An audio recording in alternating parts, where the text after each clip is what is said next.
Oh, I think I need something for my cold. Welcome to the Superpilotish channel. My name's Graham Wilson, and today I'm going to be going over probably one of the oldest cold remedies in the world in my basement. So this little thing here, I'm going to get to that later. Doesn't that look good? Comes in a mason jar. It's got to be good, right? We'll get to that much later. So, story time. Just a little while ago, there was my mom she came up with this idea of using alcohol to cure a cold. So, let's go back in time some more.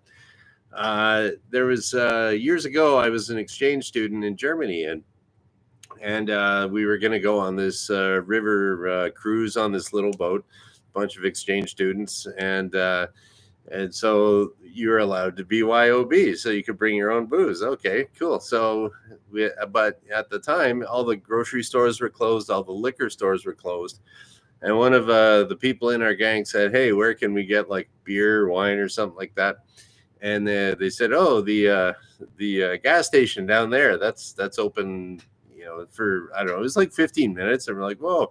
So we're all running down to this gas station to buy to get some booze so we can go on the boat cruise. And I bought this stuff that was called Jägermeister. You might have heard of that.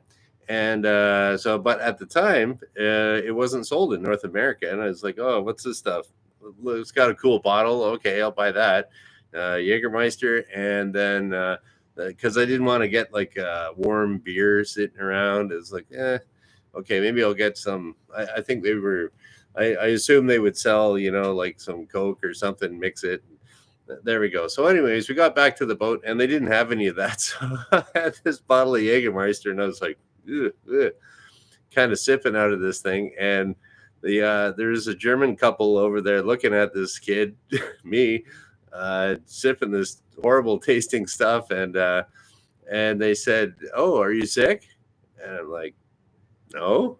It's like, "Do you think I'm sick?" And they said, "Well, you're drinking Jägermeister. Do you have that when you're sick?" I didn't quite understand that, and then I went and asked my exchange partner at the time, and when we got back home. And it was like, oh, he said, "Yeah, you're drinking Jägermeister? That's cough syrup, man." So I was like, I don't know. But yeah, and then later on, they went to sell that stuff. They rebranded it and marketed it in North America. So it was probably about 1992, 93. I see this Jägermeister stuff and people are doing shots of it in a bar. And I'm like, that's cough syrup. But anyways, it's so the Germans had this idea that you could use alcohol to do something if you had a cold. And then fast forward some more years, and I was living in Sudbury, and our neighbors, Tony and Barbara, they were this old Polish couple, and we saw them out in their backyard. They grew tomatoes like us, and we'd kind of chat over the fence a little bit. And so we saw that Barbara was out there one day. She had these nice echinacea flowers, and it was kind of dying off at the end of the season. And she was picking the little heads, the little black heads that are in her. I think they were black, or they were dark looking anyways, of these like the echinacea. And she had a big plate and she was filling up this plate with these little seed heads of the echinacea flower. And so my girlfriend asked her, "What are you doing that for?" And she said, "Oh, we put them in vodka. And then it's for if you have a cold." So yeah, I guess what she would do, she'd get a bunch of the echinacea flowers or the heads with the seeds. She'd stuff it in a bottle of vodka and let it sit. And then she said that whenever they got a cold in the wintertime, they just take a spoonful of that. And there we go. There's their ancient cough syrup. So, okay. Now we're going forward a little bit more. And so my mom, she used to be a nurse, and she remembered that when she first started off as a nurse, they would wipe everything down with alcohol. In the operating room, she worked there, and they would sterilize everything with alcohol because it kills bacteria and some viruses. So she was thinking one day she had a cold and she had a bottle of vodka lying around, and she thought she would like, well, if I inhale some the mist of the vodka, the alcohol could kill the bacteria that's starting in my throat, nose, lungs, something like that. And it seemed to work for her. And then that happened a little while ago. And hey, Dan, welcome. We got so I got this a couple of years ago from a guy that I worked with, Randy, and so he whipped up this moonshine in his kitchen. So if a guy named Randy gives you a jar of something, it's good, right? And so and it's like and he bought this still. You can buy these distillers, and basically that's like pure alcohol, and then he just puts a little bit of color, a little bit of flavor in it, and so it's actually pretty sweet. It's salt, caramel, and apple flavored. He wrote it on the lid.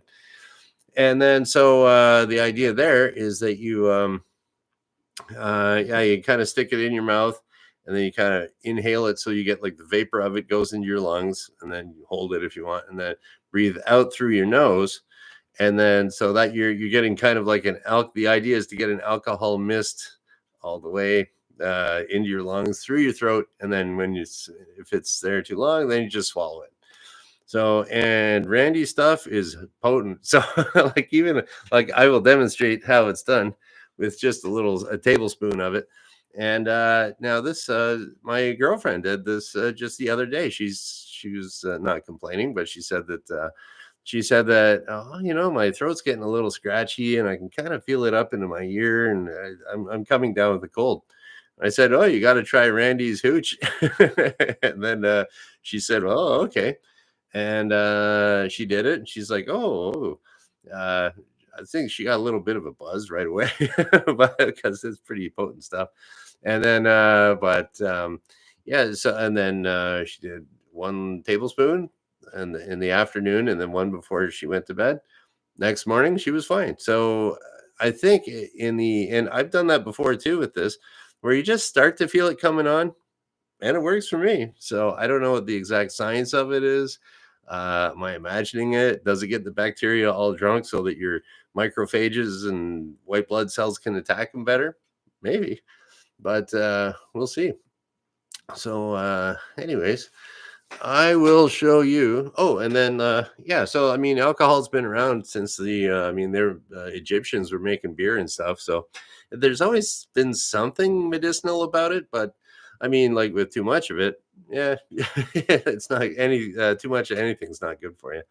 So and so I'll demonstrate how to do Randy's homemade hooch, whatever it's called, moonshine. Yeah, so just and then like this would work with vodka or whiskey or brandy. Probably brandy would be pretty good. Or I don't know, maybe you can even do this with like your cough syrup. The cough syrup usually has a bit of alcohol. Maybe if you inhale it first before you actually swallow it, give it a shot. So, ooh, there we go. That smells good. Here we go. So we're gonna get just a little tablespoon. Kind of hard to get out of the jar. Very little bit. Okay, we got it here. I'm gonna stick it in my mouth. Here we go. Mm-hmm. Mm-hmm.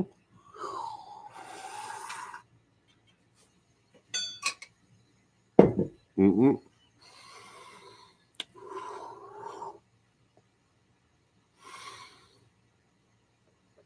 There we go. Swallowed that puppy down. Kind of tastes like cough syrup. But yeah, so I was just breathing it in and picking up the vapor going into my lungs. So you can really feel it in your upper chest there too. So yeah. So anyways, that's the proper technique of doing the ancient alcohol mom's technique of I don't know of doing the booze to kill the viruses and bacteria and stuff.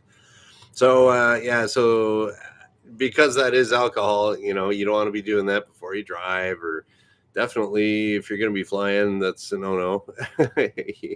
And then and if you are flying 12 hours from bottle to throttle, remember that. I mean, just a couple tablespoons of that, 12 hours, you'd be good. And yeah, heavy equipment, da da da, safety, safety, safety. And yeah, so it's kind of like, hmm, might have to have some more of that. No, no. The what are we gonna do here? So yeah, so that was what I kind of wanted to show you here today. Just an idea, just to think about. Uh, oh yeah, here's another thing. I was looking into it kind of scientifically. How could that possibly work? Like, does alcohol actually kill bacteria, viruses, colds? Flu. And so I was looking into it, and so they say for like hand sanitizer, they say with hand sanitizer it has to be alcohol of 60 to 70%, and then that starts killing viruses and bacteria. But there's some viruses that doesn't kill, like hepatitis and polio. That's a different type of virus. But your flu viruses, coronaviruses, all this other regular Joe Blow, I think even HIV, something like that. Those viruses, it's a type of virus that has, it's basically like all the pictures you've seen of like the ball, and it's the outside of it is a lipid, so it's fat. And so what happens there is it's the same way when they say wash your hands, the soap will kill viruses because it's the detergent that's in the soap that cuts the grease. Lipid is a fat, like butter or anything like that. So if the virus gets a little bit of soap on it, then it breaks down that fat and it's gone. It just it just dies, right? So the same thing with alcohol. How alcohol can cut grease. You can use if you're ever degreasing a machine or something like that. Sometimes you'll use. I've used alcohol to do that before, and yeah, so it'll anything that cuts grease like alcohol. So I would think if you have some sort of a virus or in your lungs or like a flu virus, then yeah, if there's a little bit of alcohol gets on there, maybe it weakens it, and the maybe that's how it works. But if it's not 60% or 70%, how does that work? But I think it might have to do with like pressures in your lungs and things like that. And I was looking into it that alcohol at and there's the pilot in me is thinking all about speed, pressure, temperature, and how that all affects air.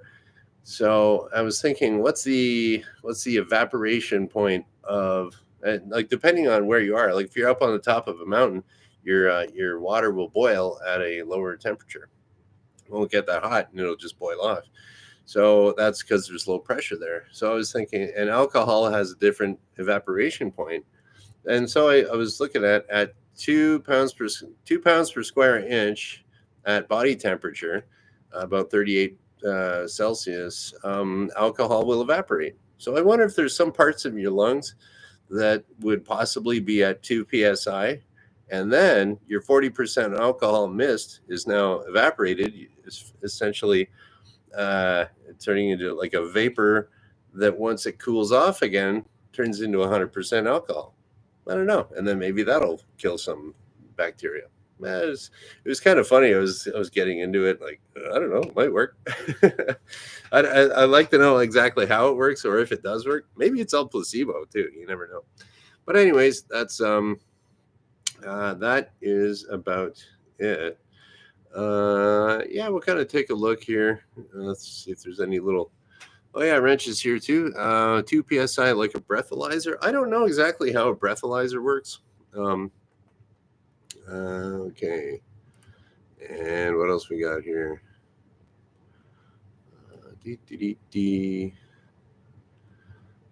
Okay, and hey, Rob Reiner's here. That's pretty cool. And he prefers corn syrup on his toast instead of honey. Okay, very good, Rob.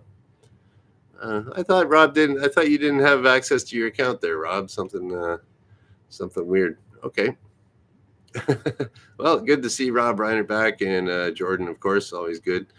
And then Jordan's talking about sunshine and bleach. Oh yes, as another safety thing, don't go chugging bleach out there.